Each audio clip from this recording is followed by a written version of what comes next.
Knights of Azure was a Gothic ARPG developed by Gust. It focused on Arnis, a holy knight with demonic blood in her veins, working for the Curia to push back against the Blue Bloods. The Blue Bloods are effectively demons of the night. When the Night Lord, the true king of all demons, was vanquished by the hand of the first holy knight, its blue blood scattered across the globe and sprouted like plant seeds, giving life to an army of demons that stalked the night, building up blood to resurrect their fallen king. The Curia, a secret organization dedicated to preventing this, have been systematically sacrificing maidens and priestesses ever since to keep the demons at bay, sending a holy knight to escort them to places of worship to offer their lives to stop this.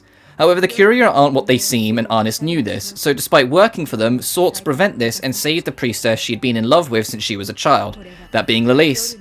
Although hesitant to turn on the Curia, Lilise ends up aiding her girlfriend in finding a middle path, ending in the leader of the Curia revealing themselves to be corrupt. Inheriting the power of the Night Lord, just for Arnis to kill them anyway and take that power for herself. It didn't fix the problem, but did effectively out the Curia as not being all that they seem. Now with Knights of Azure 2, Bride of the New Moon, we jump a number of years later under a new lead, Arlush, a knight that also works under the Curia. She's one assignment away from being promoted to Holy Knight. All she needs to do is escort her childhood best friend, Liliana, to the Curia from a remote village in the woods. Arlush is kinda quiet and reserved as a whole, but not in the worn-down veteran kinda sense. It's more that she's just naturally awkward and antisocial, yet perks up when she's with her two closest friends that she is eternally loyal to, Liliana and Runehide.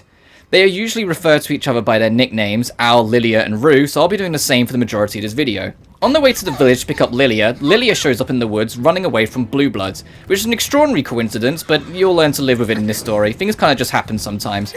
The game uses this opportunity to explain its core gameplay systems and what has changed outside the demon summoning I'll get to later. The Knights of Azure games are action role-playing games where you tear apart the local area to complete various objectives using several tools outside the basic attack button. In the original, it was a solo adventure focused more on swapping between 5 weapons on the fly with a D-pad and utilizing 3 attack buttons, square for light, triangle for heavies, and X for special attacks, that ate up a meter located under your health and could regenerate over time in a variety of ways, usually from just playing well. The sequel, however, leans away from the solo weapon swapping antics and instead gives you a buddy that you can issue commands to on the fly while expanding the attack options given to you with your basic weapon, offering a larger variety of attack and combo opportunities while also bouncing off your selected partner to win the battle. In Lilia's case, she's a weak attacker but has ranged option, keeping her away from the enemy. If both you and your partner attack the same enemy, or you hit the enemy that just hurt your partner or vice versa, you gain points that work towards 2 meters. One that only matters on a fight-by-fight basis, and one that builds up slower over the course of several battles. The former is like a burst attack. You mash a button to do quick damage to foes within the area. The range, how many enemies it hits, and what other small effects it could activate is dependent on who is with you, but using it whenever is usually a safe bet. The alternative, however, is more akin to an ultimate attack that you should be saving for when you really need it. Some are group-wide, while others single target, all of them, however, insanely powerful in either attacking the enemy or supporting Al directly. Off the bat, I'll say don't worry too much about this on your first playthrough, just use who you like most and focus on them. You'll be able to further expand on all your partners on the second playthrough, more on that later. Anyway, despite getting distracted a little along the way because Lilia wanted to share a nice view with Al and reminisce on their past as students, the mission is a success and Al is promoted to Holy Knight, where it's immediately revealed that the Curia are back on their bullshit. You see, during the opening encounters of the game, Lilia reveals that she can manipulate time in concentrated circumstances. This is because she's the next Holy Maiden and has to awaken to these powers. The Curia plan to sacrifice her not to stop the Night Lord, but to instead stop the new baddie in town, the Moon Queen. Although hesitant, Al agrees and starts her mission to bring her friends to the designated place. Yet along the way, they're stopped by Runehide. She's beautiful, so I already know whatever she's going to say is right, but I digress. At some point, she'd gone rogue from the Curia and now works for a counter-organization called the Lauerdes Order. The Lauerdes Order can be summarized as a group that played the first game and thus already know the Curia can't be trusted. Rue and Al argue about the Curia for about 5 seconds before the Moon Queen casually just shows up, wanting to kidnap Lilia for her own purposes. Rue and Al put aside their differences for now and fight in vain to stop the Moon Queen.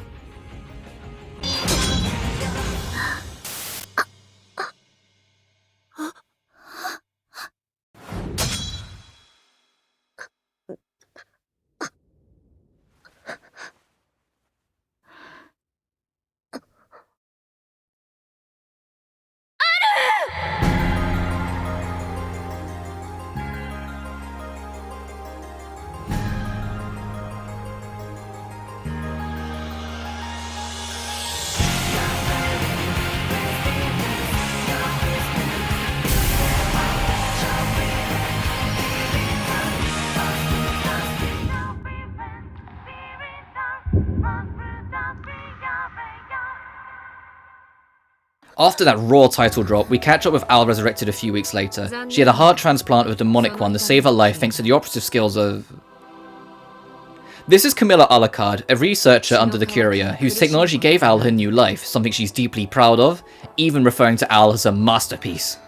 Camilla explains briefly that Al has Arnis's demonic blood within her, making her blood also shared with the Night Lord. Before Al can even process she's been dead these past 2 weeks, she learns Lilia has disappeared, last seen in the city of Yerulum. The city Al, Lilia and Rue all grew up in, but is now overrun with monsters. The two head out, slaying whatever blue blood in their path to let Al adjust to a new heart, and the game reintroduces the servant system, which once again works differently in this game compared to the past. In the first, you had 4 demons. They served one purpose each that you could activate on a button press and could be leveled up or adjusted using splattered blood of monsters. In the sequel, they've halved how many can join you at one time, but reworked them to have more purposes. Some can affect the scenery, unlocking more paths for Al, some can carry Al to let her fly over large gaps, some can transform into weapons, allowing access to new movesets temporarily in exchange for the demon not being present on the field during that time. They've effectively been turned into Metroidvania tools while still being teammates for battle. The only thing I don't like here is them turning into weapons, for as cool as it is in concept, it makes these weapons less desirable, as they're tied to a specific demon that can't also open up more of the map in any way. It ended up encouraging me to using just the blood sword Al starts with more often than not, so my demons could cover what I needed in the field. Everything else, however, is a huge improvement over just how there the demons felt in the first game. Now you consider what to bring with you far more often than you ever usually would. Upon reaching Hotel Eterna within the city, a base for Al's adventures, we're reunited with Rue, who had come here over a rumour that Al would show up, despite being dead for 2 weeks. Rue didn't hesitate to head over at the slightest murmur of Al being alive. The two are awkward about their reunion because both are too proud to be any different, but work together now to find Lilia. Side note, Rue is also a massive tsundere who regularly lets it slip she's crushing on Al, but one thing at a time here. Resting for the night introduces the central mechanic of the first playthrough. You are expected to play this game through more than once, but I'll get to that in due time. The city hasn't seen the sun once since the Moon Queen appeared. Since then, a large moon that only blue bloods can see sits in the sky called the Azure Moon. From here, you go on adventures for whatever quest you're currently on. You're on the clock, however, as Al's body still needs to adjust having open heart surgery and demonic blood in her veins. You can't stay out for too long before you retire back to the hotel. At the start of the game, you only have 10 minutes before it'll be too much for Al. Once you return to the hotel, you'll rest a night, which will shift the moon phase closer to a new moon. If it reaches a new moon, the game ends, as the world will be over. Beating each chapter repels the Queen's power and thus alters the moon phase closer to a full moon instead, buying you more time. The whole game rides on these two time limits, the immediate limit of Al's abilities and the gradual threat of not managing your days correctly each chapter. Keep multiple save files is what I'm trying to say. Heading out, Al quickly meets Christophorus, a familiar pureblood demon to those who've played the first game. She points the team east for their search and teaches the player about the gates you can use for quick travel. Each gate has a gatekeeper to take down first, but once you do, it can be used whenever. A blood lily is found following this path, showing how you unlock new servants. Just find these flowers. With little else to go on, they return home. Al is a half-demon. Her demonic side is vampiric in nature. If she can't drink human blood, it starts to affect her sanity, a fact that scares Rue upon learning this. This is also in the game introduces leveling up. You don't just kill enemies and get stronger in this game. You absorb their blood, then spend it once you're back at the hotel. Each level ups stats, but also offers ability points to upgrade one of the 3 skill trees to perfect Al to your liking. Equally, you can level up your servants. This is a tad more involved, however. Beating quests gives you servant points. You can spend points to individually level stats, but each servant has a limit.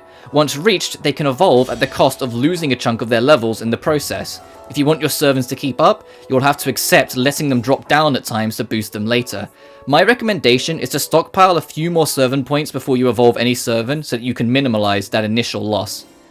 Now all of that has been introduced, the game officially lets you loose to explore and advance the story as you see fit, as long as you keep an eye on your time limits. Back in the city, Al chases more clues for Lilia until she stumbles into a giant, diabolical, evil monster terrifyingly named Joe. Carried over from the first game, bosses disable the time limit while you're fighting them, so ironically, the big stress tests actually end up slightly less stressful thanks to Al just toughing out her heart pains a little longer. After finding a pocket watch and passing out from said heart pains, our search for Lilia continues, but not before confronting Rue, who's still struggling to process Al being a half-demon. Ru has been somewhat avoiding Al since discovering her vampiric side, so Al breaks through this the only way she knows how. Following Ru into her bathhouse and putting on her best flirting routine until Ru's prepared to talk to her.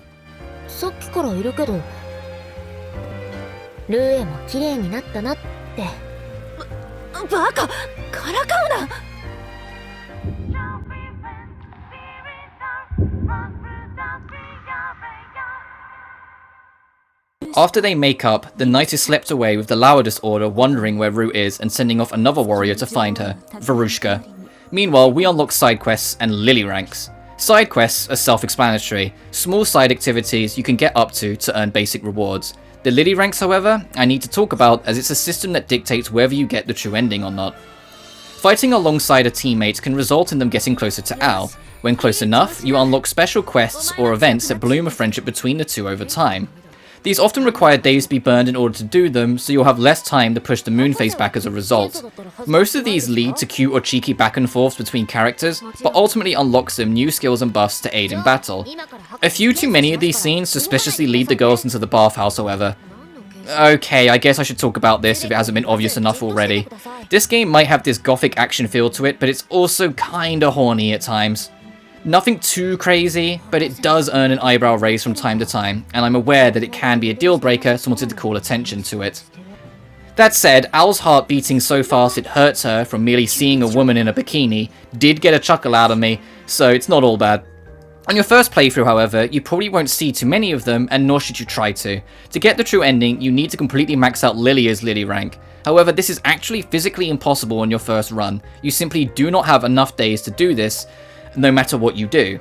This game expects multiple playthroughs for this reason, so to make it easier to differentiate which playthrough is which, pay attention to what Al is wearing in cutscenes. She'll be in her default for the first playthrough, the Time Noid gear for the second, and Requiem Pink for the third.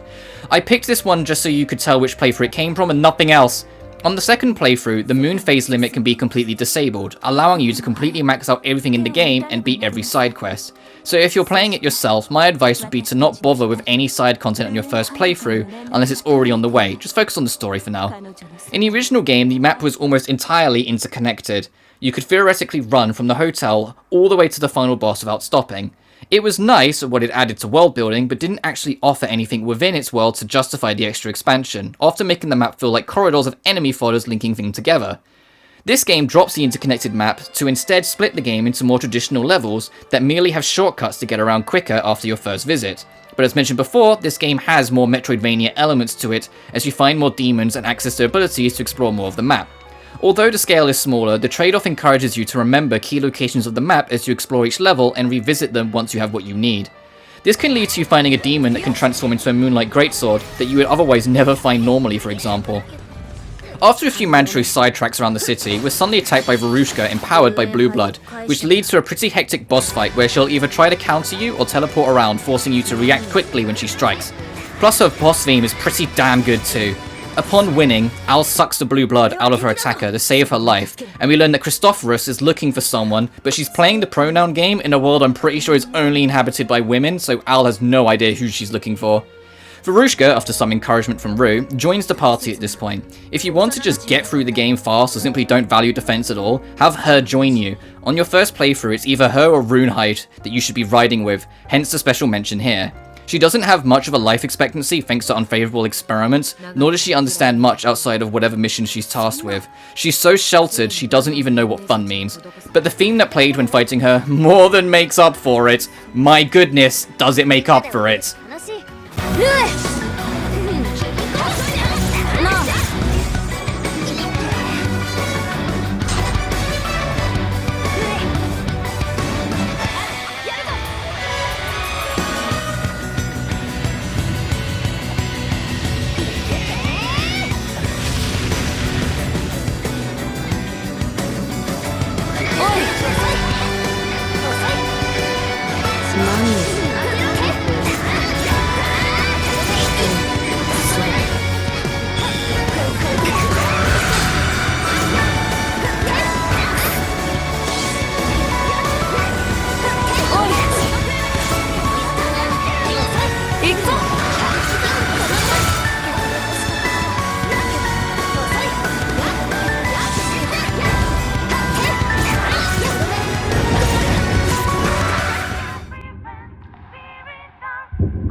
Al dreams about Lilia waking her up for school that night, tipping her off to where her friend could be hiding. She sits on these thoughts over a cup of hot chocolate the next morning. Coincidentally, a merchant chocolatier named Eleanor appears and after introducing herself, reveals that she happened to see Lilia approach the same school that her, Al and Rue all attended. Eleanor being a chocolatier means Al loves her instantly and they bond over chocolate and sweet in general. Heck, this can even lead to an optional DLC area, if you've brought it, where the two learn about a legendary land of sweets. Unfortunately, just like the side content, can't recommend you really bother with it on your first run, as it still burns the days away. Either way, Eleanor is now your shop where you can buy basic accessories to boost stats for Al or her party, and also upgrade them if you feel so inclined. Money is relatively easy to get in this game, but you'd be surprised how quickly you can go broke as well. While investigating the school, Al bumps into her former teacher and ex-captain of the Knights, Muvale. Like Al, she's a human who became a half-demon, but unlike Al, has long since rejected her humanity to embrace her demonic power. She's introduced by a pure demon, Valderosa, and if it feels like I'm throwing a lot of names at you in a short time span, don't worry, you're not the only one. It genuinely does just drop Eleanor, Muvale, and Valderosa on you pretty closely together. After a short scuffle, Muvale warns Al that she will have to either side with her or kill her when next they meet. At this point, I'd like to say the Academy is arguably the most realized area in the game. It's bigger than every area you would have been to up until this point. The areas of the Academy are all interconnected. There's a mini-boss partway through, puzzles throughout the area. The main boss of the area requires you to use what you've learned from the puzzles to beat it. It's a well-rounded, respectably challenging early game area that ensures you understand everything you need to by the end of it. On the other side, we find the Hill of Falling Stars. Legend says that those who confess on this hill will stay together forever, so Rue encourages Al to head up alone for this. Al finally gets reunited with Lilia in a welcomingly charming moment. Liliana? 今までどこにある来てくれた They reminisce for a while about how they met, and Al promises to keep Lilia safe at all costs. Once they return to the hotel, however, the soft atmosphere shifts as Lilia reveals she plans to go along with the Curious plan and sacrifice herself to stop the Moon Queen. Although it briefly results in an argument, Lilia decides to let Al choose her fate. Instead of sleeping that night, Al mulls over what the right thing to do actually is. Fight against the Moon Queen to try and save Lilia's life, or sacrifice Lilia for the easy route. I haven't really brought any attention to it yet as it wasn't relevant, but Al and Lilia's relationship seemingly goes way deeper than just being childhood friends. It's often left open to interpretation through word choice as opposed to the first game being very upfront about its romance. It's a respectful subtlety this time around that lets the player decide for themselves what Al truly thinks of Lilia. Nonetheless, she makes her choice on the matter. リリアと一緒に生きていきたいんだ倒すよ月の女王をそしてリリアも世界もどっちも救うんだ春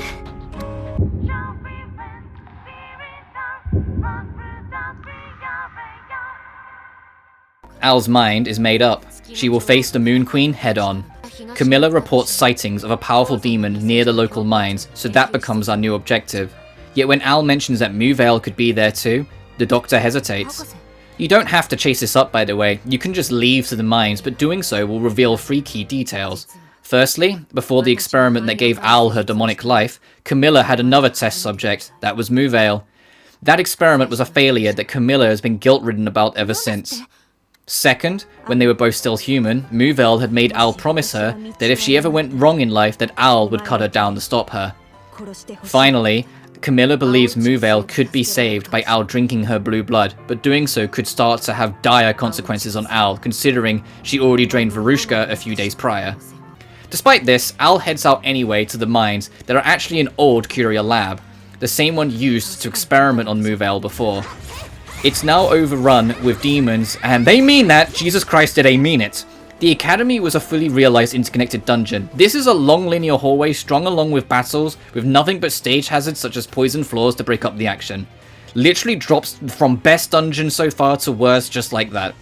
This plan continues until you find the lab halfway through and come face to face with our next boss fight. Muvale is here and challenges Al to a fight to the death, one she now willingly accepts. The boss fight actually isn't too difficult. She will counter you often if you charge in, so instead you're using the Devil May Cry boss strategy of waiting to see what she does, then responding accordingly. The only real threat is that her attacks are all elemental based, so she could shock or freeze Al, making it easier to be juggled in return. She doesn't have too much health however, so coming out on top will only be a matter of time. After winning, Muvel comes back to her senses just enough to ask Al to kill her. Instead, however, she drinks her blood, removing the blue blood from her system and giving Muvel her humanity back for the most part. Muvel is still a demon in form and power, but now only has human blood in her once again, and so, like Verushka, her life is indebted to Al. Muvel joins the party soon after, and if there was ever a character you'd want to add to your party for design alone, then you're looking at her. Muvel might be a little over-designed in places, but I for one think she's really cool. Her blue blood may be in Al, but she's still got some demonic abilities with her, however, if you want a more experimental character. Al starts to doubt herself a little with all the blue blood inside her, however, something that's temporarily dealt with thanks to Rue and Lilia comforting her in their own way, something Verushka yearns for herself, so asks to join in an act of bravery I'll never have. 3 badass gals having fun together, just walking up to them and asking to join in? Yeah, no, you're braver than I'll ever be, Verushka. Not much else to say about the mines when you return. You beat up some foes, fight a Beyblade, find some documents on the Moon Queen, and then peace out, wondering why the dungeon didn't just end after fighting Muvel. Regardless, back at the hotel and waiting for the documents to be decrypted, Al decides to follow a second girl into the bathhouse unannounced for a heart-to-heart, today's victim being Lilia.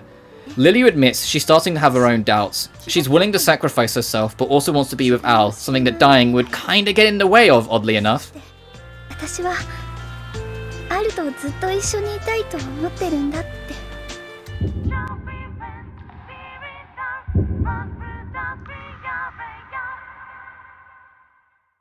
After the file is decrypted, we get our endgame plans laid out for us. The Moon Queen is waiting for us in the fittingly named Moon Palace. But we can't just trust on over there, or the game would be even shorter for an ARPG than it already is. No, we first need to locate a ghost ship. We have no idea where that is, so this becomes the goal of the chapter.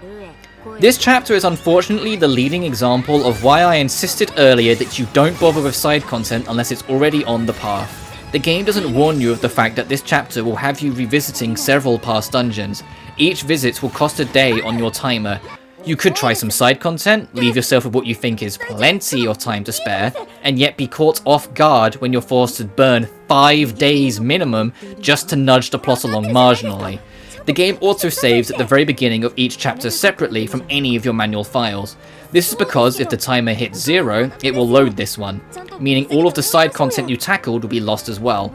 Chapter 5 can potentially just become one giant time waster if you dared to explore the game's content on your first playthrough, just to be set back several hours over something the game didn't warn you about. Anyway, we start our long time waster of a chapter by going back to the city. You'll notice immediately that the basic enemies have now been both leveled up and occasionally swapped out for new ones to spice it up.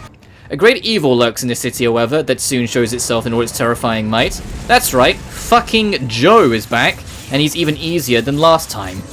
After dealing with that loud fish, we find a red altar that supposedly will help us find this ghost ship, something Christophorus reveals was a lie just a few seconds later. She tells us in private how this is going to work. We need something called the memory mirror. It was broken into 5 fragments, however, and scattered across every area. 2 in the city, so make sure to get them now to not waste another day, 1 in the forest, 1 in the academy, and 1 in the mines. Then you return to the fake altar to turn them in.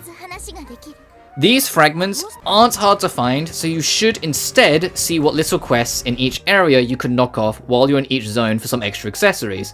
Equipment in this game feels far less significant than it did in its predecessor, instead mostly just being used for basic stat boosts such as attack and health. Your only fragment that might take you a while to find is the forest fragment, simply because you haven't been given a reason to return here since the prologue. It's here, by the way. Upon collecting all the pieces and returning to where we found Christophorus, we give her the fragments and a scream echoes around the area. Chasing it to the central plaza, we come face to face with the reincarnated Night Lord. Arnes is back, but she isn't herself. The almighty demonic blood mixed with the Moon Queen's influence has long since drove her mad. Sensing her own blood within Al, she attacks on sight, leading to the chapter's main boss. A fight that might catch you off guard the first time around, considering every single attack she has is strong enough to knock Al onto the ground and stun her, leaving her wide open to be sliced apart. Don't be surprised if you have to be saved by your demons and partner with this one. She can be a tough cookie. She has access to all of the skills that the demon sword once gave her in the original game. A fact alone that should worry anyone who's played the first game, considering it was completely busted. Timing your strikes is key here, and patience is a virtue. After pushing her back, Arnis vanishes for now, and Christophorus pleads to Al to find proof that Arnis' true love once came to this city. If we can find some trace of Lilith, it may be enough to pull the demon back to her senses. The restored mirror is also given to us. Al agrees to help Christophorus just in time for her own demonic heart to remind her she's only got so much energy in her, and she returns home with a newborn fear that maybe one day she'll be as lost to her demonic side as Arnis once was.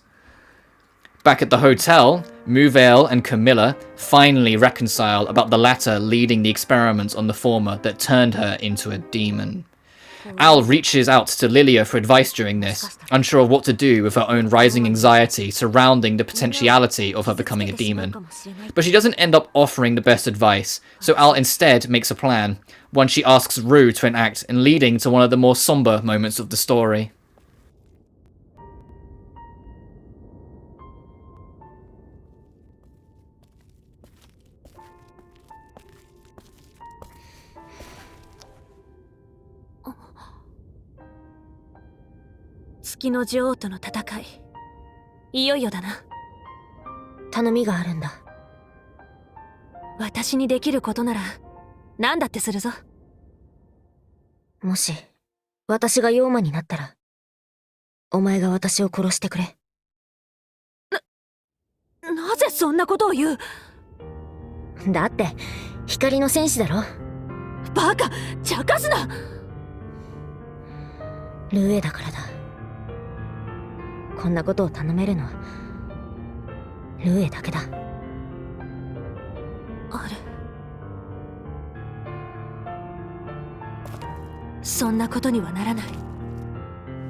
The penultimate chapter starts with a choice: take the mirror to the lake in Eurolum to begin the endgame, or aid Christophorus in trying to save Arnis within the city. This is the only exception to my previous rule. The game gives you an excessive amount of time now, allowing you to do both, so do so for Arnis' sake. It's only a small detour for now, taking us back to the city to find the ring that Arnis once gave Lilith during happier times. Doing this prior to pushing towards the Frozen Moon Palace will pay off in time. Speaking of, since we have the mirror from the previous chapter, we can travel to the Frozen Moon Palace at any time to try and corner our Moon Queen, and get payback for before. We summon our ghost ship and head there with Arnis' ring in hand. The Frozen Moon Palace is a welcome step up from the mines, but is still very much a battle gauntlet. Yet the scale is far bigger. Any pair of demons you bring will have a purpose here. There's still plenty of treasure to be found, an interconnected map to explore, and there's a security system to be wary of to ensure your eyes stay on the ball here. A portrait resembling Alush can be found in the entrance hall, worryingly enough. Along the way, we bump into Christophorus again, who now warns us that both the Moon Queen and Arnis are here. In fact, Al will have to face Arnis in combat at some point if she were to get through here. Now you know why I said to get the ring before coming here. The demon proposes Al suck Arnis' blood to help her come back to her senses, but insists that the moment this works, Arnis should suck it back out of Al, as it'd be too much for her to maintain, and since Arnis' own blood is in Al, it might help to stabilize her further. Only a little ahead, you find Arnis, who has been waiting for you, and the rematch quickly ensues. This second fight follows the same concept as the first. She's a knockdown queen, so getting hit can lead to deadly combos. What's different this time is the pace. She's here for blood, and will take it if given the opportunity. The first fight is pretty difficult already, but this one is a fight for survival. She can do insane damage in a single strike, to not just you, but your allies without missing a beat. You will likely need to activate any special skills you have, and might even lose this fight on your first attempt. I certainly got close to doing so. My advice? Make sure you have a burst ready and bring Rue with you for the free defense boost. You're here to survive, after all. If you collected the ring before coming here and managed to now win this brutal fight, Al will offer the ring to Arnis, reminding her of her wife and calming the chaos in her just enough for Christophorus's plan to have the two drain each other's blood take effect. The two try at the same time, which seemed a little crazy to me, but I was more just appreciating seeing the last game's leading lady actually interact with this game's. Arnis regains her sanity. After a touching reunion between her and Christophorus, Arnis vows to end the Moon Queen and officially joins our party as the final teammate.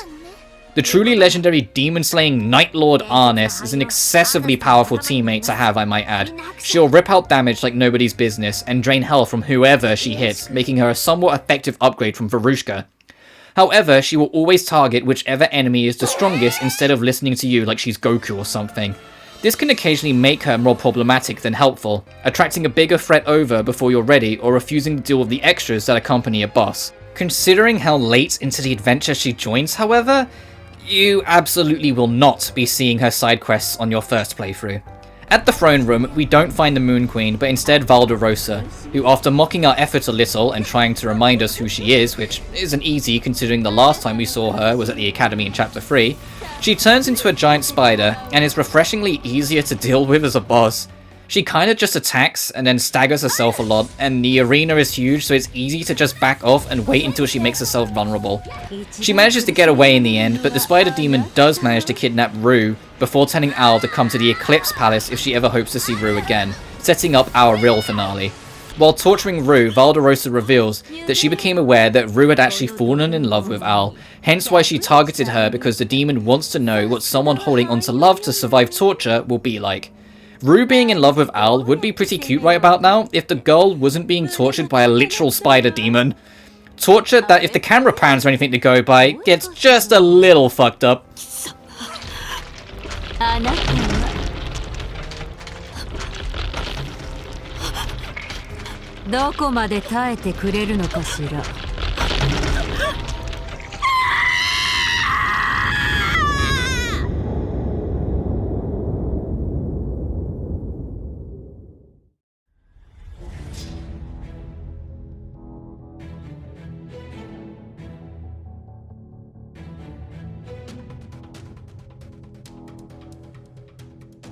Final chapter. The Eclipse Palace is located.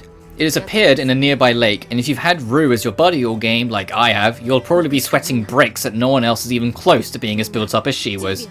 If that is the case, then take Arnis with you for now. You also unlock an interesting batch of extra challenge quests that once again aren't really worth tackling right now, but I at least wanted to mention them.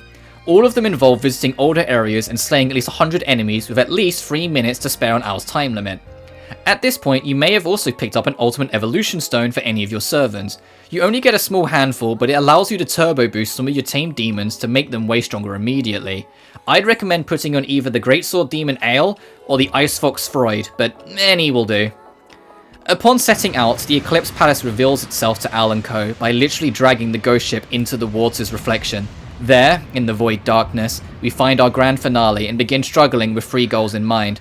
Save Rue, kill Valderosa, stop the Moon Queen. Although I prefer having Rue on my team, I must admit that it is extremely rewarding to fight alongside Arnis for this initial storm. She won't obey your commands, doesn't have a double chase, and will always target the strongest opponent, but she will always hit the enemy harder than you. She has a native ability to randomly boost her attack and drain an enemy's blood for health, can apply status conditions to enemies, and has the most damaging super attack in the game that can target up to 5 monsters at once.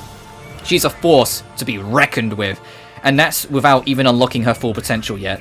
If you start her Lily ranks on the second run, you'll quickly start to see what I mean. A great reward for saving her. After effectively getting wished good luck by Christophorus, the 2 vampiric heroes push into the palace's dungeon and come face to face with Valderosa.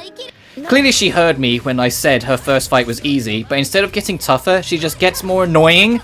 Partway through this fight, she jumps to the ceiling where you have to climb up a tiny platform and attempt to dodge attacks while deflecting fireballs with a bad camera angle. I love Dead Man's Volley as much as the next guy, but I want to be able to figure out how far the ball I'm knocking is back, you know? Making her fall onto Arnis' sword is a nice enough incentive, but damn, this fight was a complete waste of time. Thankfully, after such an annoying battle, Valderosa is finally dealt with after sharing her belief that human and demons can't coexist, to which Al responds, "Shut the fuck up, a human loves me." We're then treated to easily the most charming scene in the game, where these 2 dorks try to have a moment together but can't quite get it right. すぐに毒を抜かないと血をもらうぞ。待て。どうした？こういうの初めてなんだけど。そっか。待てったら。なんだよ。こういう時に言うことがあるんじゃないのか。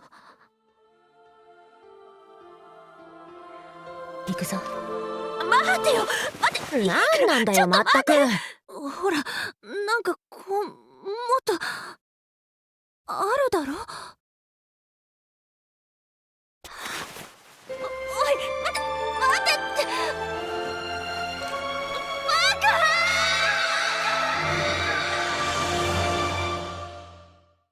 Al drains the poison straight out of Rue, and by proxy has enough blue blood within her that she truly loses her humanity. She's no longer a half-demon, but still has her consciousness. That night it's dropped on Rue that the courier effectively set up a crystal bomb inside Al, so if she ever turns full demon, her blood can be crystallized to immediately kill her. After doubting herself in a room for a while and getting lectured by Lilia about the value of Al's trust in her to do the right thing if Al ever lost herself to madness, Rue musters up the courage to support Al to the very end, regardless of this new information. It was around this time I maxed out the Lily rank of Rue and got to see more closure to this side of the story. Al entrusts the sword she used when she was still human to Rue as a symbol of the promise to not fall into darkness. Since Rue swore in return to never allow Al to become demonic anyway, the sword given to Rue can actually be equipped to her, buffing all her stats, and it changed the pause screen to reflect their relationship, and what in the Sam hell am I looking at here? Not even pausing the game makes you safe from hiding content you wouldn't want your parents to walk in on. Anyway, romance is over, we got a Moon Queen to slay. Now the full dungeon is unlocked, and outside of an annoying obligatory teleport maze partway through it to keep you guessing under the pressure of a time limit, it's a relatively straightforward area that's mostly just another gauntlet. I say again, the academy feels the most realised of all the areas in the game. Also at this point, you can burn your days if you feel confident you can do the rest of the dungeon in one go. So if you're feeling underpowered, you are in a good position to take some time to correct that a little. My Al was only level 27 by this point, and I could feel that I should have been a little stronger. Upgrading some of your equipment isn't a bad idea either, and if you're really struggling, one of the chests in the palace contains an Eternity, an accessory that grants you an extra life for the run. I played everything on normal, but I certainly felt a difficulty spike on the home stretch, and I'd like to think I'm pretty solid at action games, all in all. Well, I'm already going off course a little though. Can I say it's a little disappointing that Camilla, Verushka, Muvale, Eleanor, and Arnis all become kind of irrelevant to anything in the latter act of this game? The game has more of a focus on Al, Lilia, and Rue more than anyone else, but everyone else are just glorified cheerleaders by the end, and I think that's a real shame when all of them, minus Eleanor, have a lot going on for them in the background that just ceases to be important to the main plot. Only expanded on in optional side content most players aren't even going to experience due to the time limit limiting what you can spend your time doing. You've only got the 3. I digress. At the peak of the Eclipse Palace, the Moon Queen awaits Al in the same way Dracula awaits a Belmont. Sitting on the throne, leaning on her hand, she reveals, without much hesitation, that there was once a girl near identical to Al from some time ago that she was in love with. Her goal was actually to lure Al here to make her become her bride. By becoming one, they can become the true Moon Queen and destroy everything. Pause. Okay, let me elaborate since I kind of glossed over this on the script when I was actually kind of important. Throughout the game, you can find little lore pieces to help explain what's actually happening here. Essentially, Malvasia, the Moon Queen's name by the way, fell in love with a human named Alstromeria. They were happy together for a time, but Malvasia eventually gained the power of the moon unexpectedly, and it made her harmful to the world by merely existing. She couldn't be with her wife and eternal love, and the humans around them demanded Malvasia's head. Alstromeria, unable to bear it any longer, stabbed Malvasia's heart before then committing suicide. Alstromeria's final words were, "If only I could be reborn as your heart." Malvasia lived this attack ultimately because of her power, and Alstromeria was ultimately reincarnated many moons later as Alush. Malvasia never stopped loving Alstromeria, so when she realized the girl had reincarnated as Alush, the love shifted over to her, but now she wants to fulfill those last words, to literally become one with her. Do you understand now? Good, back to the vid. Thus begins the final battle, and my comparisons to Castlevania doesn't stop at the throne. The first phase is all about her teleporting all around the arena and attacking sporadically. She hits harder than anything else in the game and has an absurd range. Yet this is only phase 1. She summons set weapons in the second phase that fly and attack separately for this round. The weapons can be attacked separately to temporarily weaken them to give you more room to think. Once this is over, she straight up summons a full demonic suit of armor for one last battle at the end. One she can randomly disconnect herself from to catch you off guard. In all honesty, this final boss compared to the first games is night and day. The original game's final boss was kinda underwhelming, while this was a damn treat and difficult at that.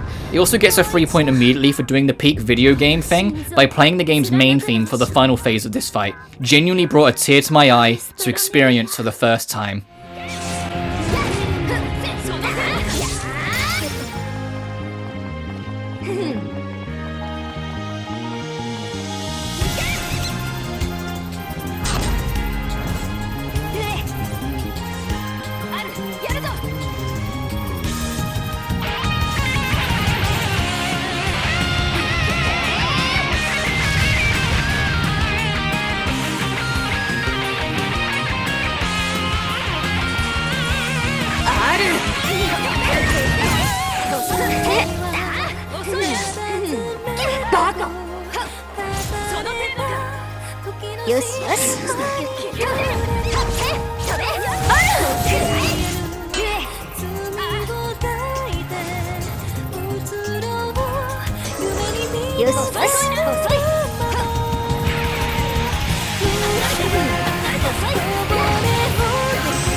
After such a long and grueling fight, the game's story will come to an end. On your first run, there's only one ending you can get, and it's unfortunately quite dissatisfying.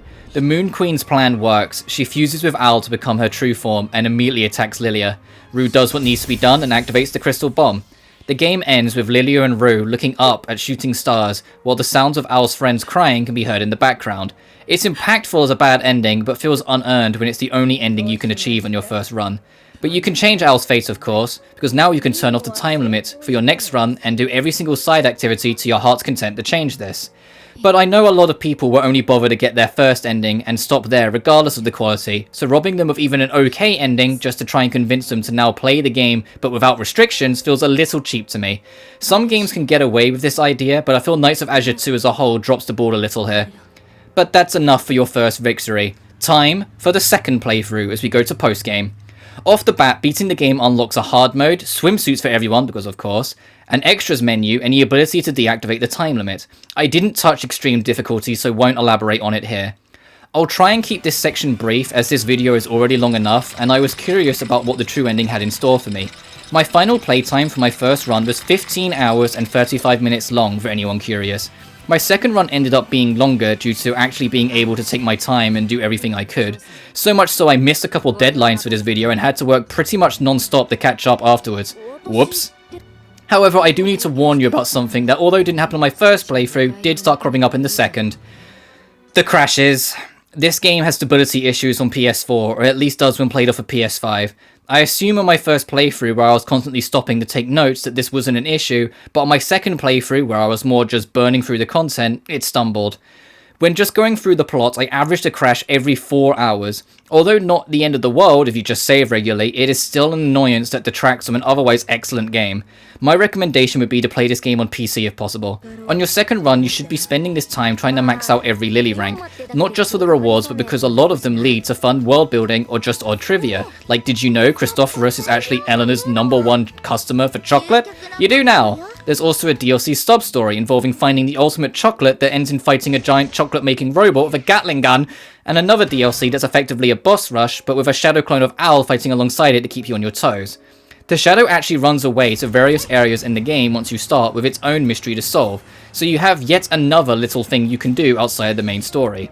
This shadow is actually the lingering will of Alstramaria, whose story is something the Courier deliberately buried to stop people learning that a human and demon found love. Something that would be interesting to see the Courier answer for, but unfortunately this game has no interest in exploring this. In fact, the Laudis Order and the Curia both effectively disappear from the plot without resolving anything, and we learn they have even more dark secrets beyond the whole killing women to stop demon invasion stuff. Almost like they were setting up a trilogy with this game that, at least for now, hasn't happened. This is also where you'll get the finer details on the nature of Malvasia and Alstromeria's love and the fallout. It's actually kinda tragic and painful.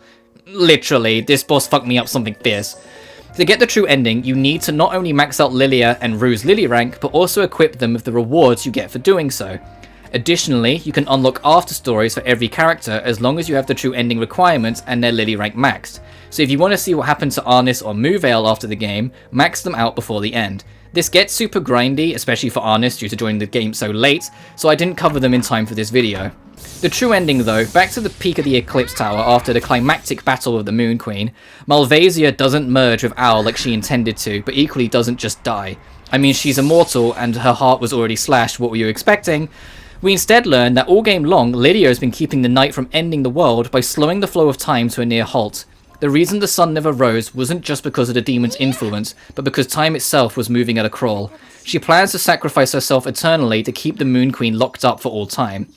Owl refuses to let her do this alone, letting the vampire in her do the talking. She drains the time power from Lilia just enough to share the burden. They both commit to spending the rest of eternity together to protect the world from the immortal Moon Queen, leaving Rue behind to protect the world from the surface.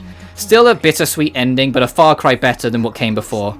Thus, finally ends the long journey of love loss and segregation between humankind and demonkind. On the surface level, a simple and heartfelt story about the consequences of alienation, heartbreak, and love. But there's so many details I skimmed over here that would have made this video 3 hours long if I tried to keep it all in. Even if the game drops the Curia and Laudis Order as a subject halfway through, there's still far more than meets the eye that I can personally recommend to just about anyone interested in trying something a little different. Just get it on PC if you can. And that's it.